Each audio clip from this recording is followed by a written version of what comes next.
Good evening. My name is Lewis Powell. It's my pleasure to come to you once again on behalf of the Cook County Bar Association, the world's oldest That's right. African American bar association in the world. We're quite proud of that. Today we're in for a treat. Now, ladies and gentlemen, I want you to really pay attention. I have with you my fraternity brother, Kenneth Carr, a seasoned attorney, an alpha man, and the topic we're going to be talking about is cyber security. Now, ladies and gentlemen, the world is moving so quick, Brother Carr. That's right. That's so right. quick, That's so right. quick. And we were talking offline, off the air, and I said I may be the last person on earth to start using email, but I had to because I teach part-time at John Marshall, and that's how the young people communicate. That's right. Now, this conversation, we pride ourselves, Attorney Carr. We try to make it plain. That's right. So plain that I can understand That's it. right. And we're gonna be talking in plain language so our citizens, our public, can understand what we're talking about. Just tell us a little bit about yourself. So, my name is Kenneth Carr, as Attorney Powell mentioned. So, my background primarily is in elder law, as well as commercial transactions for small businesses, and I do other related things as far as a general practitioner. This topic I became interested in just out of a general need to share information with the CCBA and our CCBA audience, and so I'm very happy to be here today. Marvelous, marvelous. Where'd you go to law school? I went to law school at DePaul. Okay. DePaul. We know you were Northern undergrad, Northwestern. Northwestern, right? That's Okay. right. That's Marvelous, marvelous. So how long you been licensed? right. Since 2005. Okay. Yeah. Now, what led you? Because this, ladies and gentlemen, I hope we get some phone calls because I don't care what you're doing. Everybody in every walk of life is using some form of email, some type That's of right. communication, That's and right. you need to be aware. That's right. You just need to be aware. I held on as long as I could. I got hacked 2 weeks ago, which was a disaster. But you just need to be aware. Give us the layman's term, my good brother. What is cybersecurity? Cybersecurity, there are really three aspects. You're trying to protect confidential information, really confidential information that's in electronic form. And when we say protect, we're really trying to protect three aspects: the confidentiality, the integrity, and the availability of that information. So when we say confidentiality of the information, we want to make sure that that information is not disclosed unless we have permission. And when we say integrity, we want to protect the integrity of the information. We don't want that information changed unless we have authorization. And then when we say available, we want the information available. So we want to access our own information. We want it to be there. So that really, in a general sense, we're talking about protecting the confidentiality, the integrity, and the availability of your personal confidential information. Is this the same as privacy? Well- That's like a separate discipline, the right to privacy, so forth and so on. Yeah, privacy is related. So security and privacy, basically you need security to enable privacy. So privacy, you're really talking about protecting information, but really personally identifiable information. So privacy really looks at laws. So when we talk about privacy, for example, Illinois has a Personal Information Protection Act, which deals with, again, protecting personally identifiable information. So such as not only your name, your address, but your phone number, your fingerprint. That leads to biometric information. But things about you, your date of birth, your social security number, those things are personal and unique to you. And you don't want that just disclosed and used without your permission. Okay. Go ahead. Ladies and gentlemen, our number is 312-738-1060, 312-738-1060. I asked you, I implore you, as we say in the business, That's right. to give us a call because, ladies and gentlemen, this world is moving so quick. That's right. And the train has already left the station. That's right. And That's right. you got to be aware of some basic concepts That's right. to be able to keep on communicating. That's true. And to protect yourself. We were talking offline before the air, and I said, Attorney Carr, I'm so paranoid. I don't think I'm ever going to do online banking. But you shared me some Right, things that maybe you right. share with the audience in terms of online banking. Well, first of all, when it comes to cybersecurity, I think it's definitely important to have a healthy sense of paranoia. You need to double check and second guess everything because you just want to be sure. If something doesn't seem right, follow your gut to check it out. But regard to online banking, as you can imagine, financial information is an area that's ripe for taking. How so? In terms of once somebody has your credit card information, they can make transactions in your name, which could then add to debt in your name, which could then lead to identity, which is another example, identity theft. But speaking of banking, and particularly online banking, since the banks know that online banking is a prime area that could be attacked, they tend to take more steps to make sure it's more secure. And what are some of those steps? They've added additional what they call authentication mechanisms to make sure you are who you are. So for example, you will enter your login, We have a caller. your password. Okay, we have a caller. Caller, are Excellent. you there? Hi, I'm calling because recently someone put on my Facebook feed a link about a website that if you punch your name in, they have all of your information. So normally I don't follow those things, but I tried it, and they had all my information, all my previous addresses. They even had people that I possibly talked to on a regular basis, and all of my relatives. Um, uh, how is I'm not sure if you're aware of this, but how is something like that possible? And are there any kind of measures one can take to like sue a website like that? Attorney Carter? Well, first of all, you have to realize that there have been a number of attacks of major institutions, particularly with medical records. I don't know if you've seen some of these announcements in the press where even banks have been had data released that was not authorized. And so what some of these attackers do, they will collect this information, they will aggregate it, and try to come up with a profile. And some of this information may also be in the public domain. A lot of the information that you may not be aware is in the public domain. And so, through various sources, these types of businesses will aggregate data to try to come up with a profile. And that seems to be probably what's going on here. Some of the information is probably public, and then some information could have been from a disclosure by an unauthorized disclosure by another organization that may have been compromised in terms of their security. Well, what is the public domain? The public domain is, for example, your government records. Such as? Such as when you look at and you want to see if you have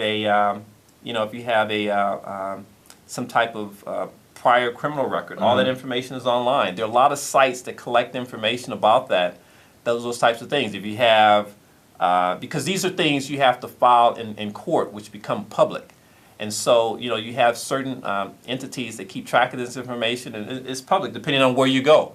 So again, if there is some type of nefarious or criminal activity or business out there that's looking to collect this information and build a profile, have a database, there are a lot of sources out there. But a lot of it, when I say public, is information really from the public domain, really when you file some type of case in court where you may have to disclose, a bankruptcy, a divorce, the parties to the divorce. You may have to disclose certain assets, particularly like with the will. We say a will is also, public information once it's filed, because anyone can go to the courthouse if they know the name and the party, they can get a copy of or have access to the will. Attorney Carter, I'm not sure if our caller is still there, but did our caller expose herself by looking into that Facebook? It depends on, you have to be careful about some of these links. And when I said the healthy paranoia, you want to make sure you know where the source of information is coming from. So if somebody sends you a link or asks you to click on a link, were you expecting this information? Is it in the nature of something that you were expecting, or was it from a person that you know?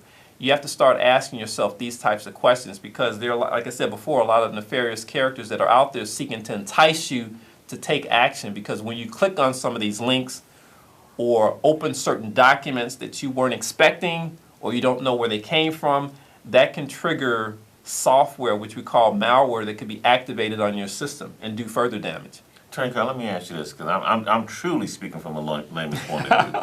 Okay, the distinction between opening up an email, if Yes. you open up an email that is bad, okay, we have a caller, we'll come Okay, back to that. okay. Caller, are you there?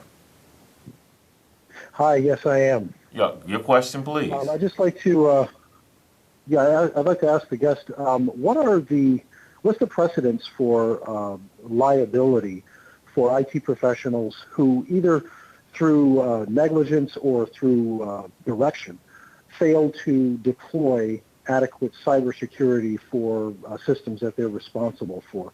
Is there such a thing? Well, I mean, there are, like I mentioned before, there is a, in Illinois, there is a Personal Information Protection Act, and if that party is a data collector, for example, this business is collecting personal information as part of their business, and if they are aware of a breach, then they have to disclose that breach to all of its customers and clientele whom they're holding data. So there's also actions that, for example, the Federal Trade Commission can take against businesses. But again, depends on if there's a strong case for those businesses having poor or ineffective security practices. And when we talk about I'm sorry, go ahead. Can I follow up? I'm just saying, what my question is, so for example, a bank or a financial institution that has to adhere to Sarbanes-Oxley, that kind of stuff. That's correct. These mandated technology standards.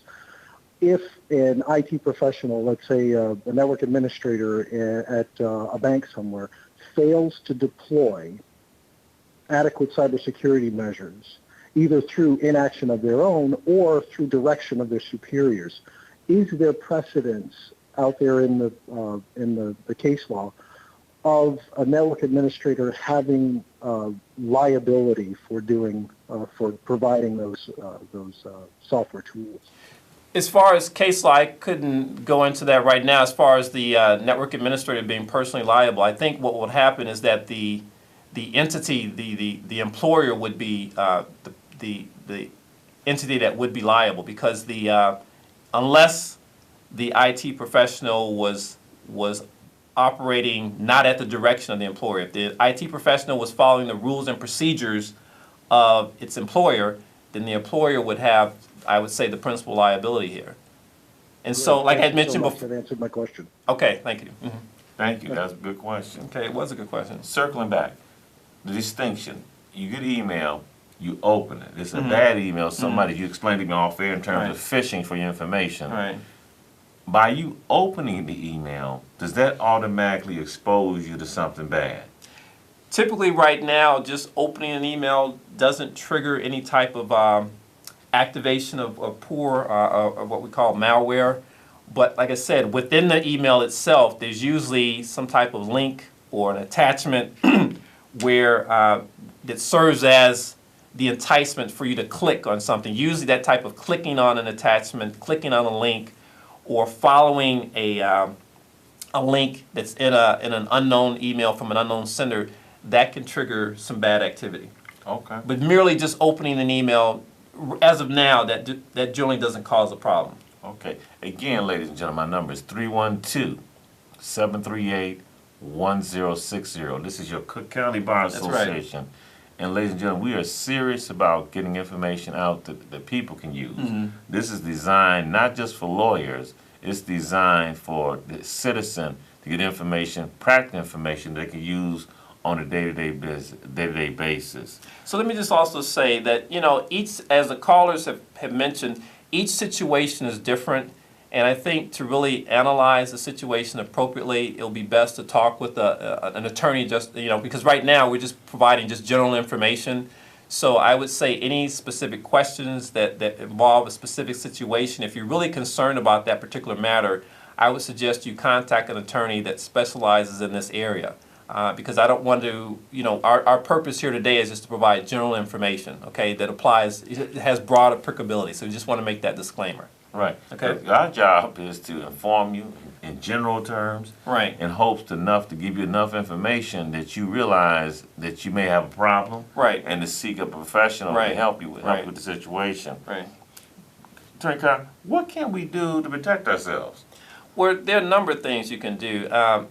First of all, passwords. I think passwords provides access to your network, whether it's your phone, whether it's your tablet, whether it's your personal computer, whether it's a server. So passwords are very important, and we can't be lazy with passwords. I mean, it's not in your best interest to have an easily determined password. So passwords on the order of, more than 8 digits, more would be better. A combination of capital letters, lowercase letters, special characters. Generally, the recommendation is to use a passphrase that, is kind of unique and not something that everyone knows. And then the other thing is try not to use the same password over and over again, because once the password is disclosed, for example, if there's some type of compromise of an organization that has your password, it's now part of the dark web where they have this information, they can use it against you. So having a password that's strong is good, and then changing that password on a regular basis. And what do we mean by regular? At least I would say quarterly. That's my recommendation. Wow. Yeah, I mean, it's just that serious, because, I mean, you probably received email from someone and you didn't really recognize it, and it was at some odd hour at the night. Generally, that sender's account has been hacked, and so they're sending out spam email, phishing email to get people to entice you. And generally, the hallmark, it usually comes like early in the morning, like at 2 a.m., 3 a.m., 4 a.m., 5 a.m. Because again, these attacks can be launched all over the world. What about Facebook? Because I've noticed occasionally I may get a friend request from somebody I'm already friends with. Now, what is that about? Again, could be suspicious. Could be suspicious because, again, it could be someone impersonating, your friend, and they're just trying to have access to your Facebook account. So, I mean, you really have to be careful about that. That's why I say, again, healthy paranoia is important here. Question everything. If it seems unusual, ask the question. Attorney Carr, so using an example, I'm friends with somebody. Somebody sends me a phony friend request, and I is that term, befriend them, or whatever it is the term they use. What does that expose me to by befriending somebody that's made this hacked into somebody else's account? Well, again, it depends on what your privacy settings are. I think with all of these social media, various types of forms of social media, you're able to set privacy settings. Even on your phone, there are various privacy settings that you can set for yourself. And I think this will help to minimize access, even if even with Facebook, there are privacy settings that you can minimize who has certain views on your account, whether it's a public view or whether it's a private view. And the friends can only have a private view depending on how you set your privacy settings. Well, what tips do you have for the average person in terms of protecting themselves? Well, again, I think not only with the passwords, I think all of your devices, passwords are important, but also look at the settings that you have on your devices, the privacy settings. Even if you look at your phone, there are various privacy settings. There's also settings for location information. For example, various apps will ask you, do you want to make your location information available? You got to ask yourself, do you want to make that information available or not? And again, depending on the circumstance, you may not. So I would say, when you say location information, where you physically at? yeah, where you physically are, because your phone is basically a transmitter. I mean, it can point out where you are. Because, there have been cases where somebody's committed a crime and they'll be able to track the person by their phone. Exactly. So these things have their advantages and disadvantages. The advantage is, let's just say you lose your phone or it's stolen. Then you want to have, the Find My Phone feature. I know, I believe on iPhone has that. So that's a good feature to have activated. So there's certain, features and settings that you want to evaluate, determine, which ones you want to have set. And I think, unfortunately, some of these settings are default. The default configuration is on. And if you don't go in and change them to off, depending on the circumstance, you could be exposed. We have a caller. Caller, are you there? Caller? Yes. Your question, please. Yes, sir. I was in law enforcement, and there was a crime committed while I was on duty involving myself. And I understand that once you commit a crime, being in law enforcement, you have to wait 10 years before you can get back in law enforcement. I'm thinking about what Judge Mathis say all the time about how much time he had to wait before he was able to get his law license back. Is this true or not true, sir? I think it depends on your jurisdiction. I mean, where you live. And I would check. Illinois. Okay, in Illinois, that particular aspect, I'm not familiar with what the waiting time is. But I would say what particular branch of law enforcement that you're interested in, and I would check what the requirements are. For example, if it's Chicago Public, the Chicago Police, I would just check with that particular agency to see what the requirements are, what the waiting period is. And it may vary depending on whether it's Cook County Sheriff, Illinois State Police, or local law enforcement. Local meaning local to that town, village, or city. So I would say contact them to check the requirements because that information should be public. That information has got to be public, yes. Attorney Carr, what about a business owner? Any tips for a business owner? Well, business owners, like as I was mentioning to the gentleman before, business owners really have, I would say, a lot of responsibility because they're responsible for implementing the security controls for the organization. They're responsible for coming up with the policies. Typically, organizations will come up with policies related to passwords. They'll come up with policies related to internet use, come up with policies related to use of social media. And so these are important measures that businesses need to establish for their employees because, again, if the employees don't know what the actions that they can take, they may be taking actions that are counterproductive to the business. They may be exposing the business to harm. But ultimately, the business is responsible because, businesses are responsible for training their employees. Absolutely. So those are measures, in addition to technical measures like security firewalls and things of that nature, antivirus software that you may have on your computers, and things of that nature, having backup schemes in place so you can back up data in case there is some type of an attack. These are all additional measures that a business needs to take, need to heed. They need to have these measures in place, as well as a list of others. But these are just a few ideas. Attorney Carr, it's a terrible thing to say, but everybody's looking to sue everybody, which is a terrible thing to say for attorneys, but right. It's true. I think, with the business owner, you really have to really be careful because if something goes awry, everyone is always looking for the insurance carrier to protect them. That's true. And the problem is my mentor, El Willis Crusoe, told me, and I repeated it so many times, now he said, I made it up, he made it up. You never know what type of insurance coverage you have until you have to use it. That's right. And That's part right. of the problem, if you're a business owner, so forth and so on, if you're not taking adequate protections to protect yourself, you may find out if you get caught in a situation where you're hacked or whatever security is breached, that your insurance carrier would not cover That's you. right. That's right. And so, I'm hoping that, Attorney Carr is giving us some basic knowledge. That's right. I'm hoping that this is inspiring people, especially business owners, to really think, second guess what they're doing. Right. To make sure everything they're doing is on point. Right. Because the train has already left, Right. and it's up to us to try to to keep up with it. This is really the tip of the iceberg. I mean, again, our message today is just to start the conversation to get you thinking about these matters. This is really the tip of the iceberg. There's so many more things that we can go into about various specific technical measures, but I think what you need to do, what we recommend, is that you start to question if you see some suspicious behavior on your device, whether it's your phone, your laptop, email, then you need to investigate, okay? But there are measures that you can take, but again, I would say this is where you need professionals either from an IT perspective or even an attorney if you want to look at having policies put in place for your organization. We got about a minute to go. This time that we have, can you explain what a secure email? Well, secure email could be a number of reasons.